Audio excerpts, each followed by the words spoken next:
Hi everyone, this is our group project presentation. This is group 9. This is Xin Jianqing and Chen Yang Wang. And we are doing project 1. We're doing project 1, the fetch robot following the path. Okay, so firstly, to begin with, we are introducing you the basic robot image and how we're processing the image and how to change the threshold. As we see the robot, we creating a simulation. This is example image. You know, this our robot with cameras, and there's 4 balls with different colors. And through the simulation, we can see the 2D image of the orange ball, which is our target. And the algorithm help us to lock in to the dead center of the ball. And we can change the threshold to change the prosperities of the target. In the simulation of the gazebo, the robot can keep distance between itself and the ball. If the ball is processing some random move, the robot can still follow the ball to keep the precise distance. Later in the chapter 2, we started to use fetch robot instead of basic robot model to achieve the same performance. After this, we do a little bit algorithm change. We choose the threshold into a specific target, which in this range is the color of magenta. Magenta ball, which is the rose red ball, and we call it magenta ball. Yeah, so as you can see in this RGB image, there's no magenta color. So after I insert a magenta ball manually into the world, the image system processing and start to checking with this magenta ball. And this is the filter image after this threshold. Okay, so during this process, the robot calculates the center of the mass of this magenta ball and try to hold this center of mass in the baseline. We have preset center in this image and control the robot body to turn left or right, and use the depth camera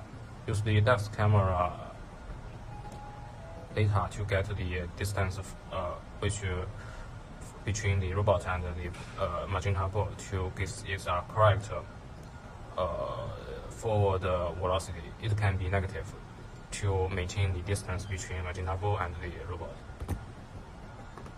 And this algorithm we have achieved include the PID control algorithm, which you can make the robot travel very smoothly onto a more complex environment building with more advanced function that, which can make obstacle avoidance with the path planning algorithm. So this is a demonstration about path planning. As we can show in this picture, the SLAM map is automatically simultaneously built in this more complex cave environment. And the object we are chasing is this magenta ball. If we make this magenta ball move randomly,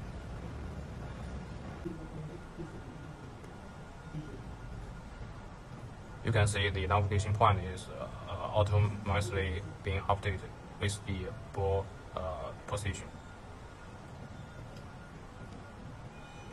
But during this process, the update rate is quite slow and cannot compete with the previous algorithm, which use the twist, function, and the robot can easily out of sense of where the robot is. Also, the algorithm, the computation takes a lot of time, and the robot can be stuck or crash into the ball. sometimes there is some fake target with not a correct navigation target in this map. So I choose to move to next chapter, which use the integrated algorithm. Twist together with the path planning algorithm, we should combine the two algorithms together. So my function here is with the distance shorter than 3 meters makes the robot using the twist adjusting algorithm. Then if the distance is far beyond 3 meters, make the robot using the path planning algorithm. Let's check how it performs.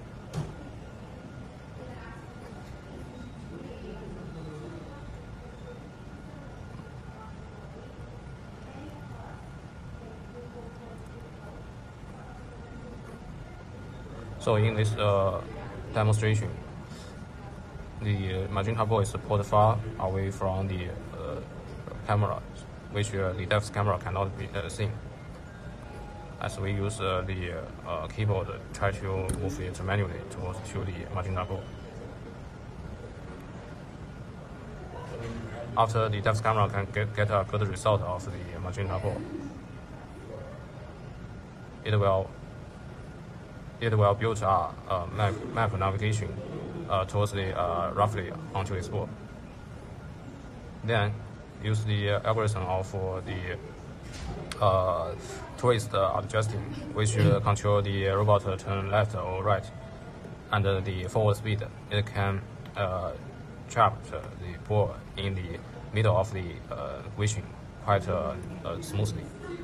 Let's try to make the ball move randomly.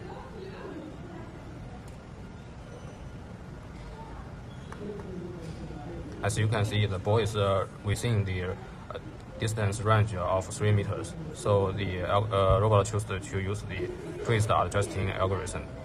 The robot can move smoothly with the magenta ball. This is what it looks like in the robot eyes.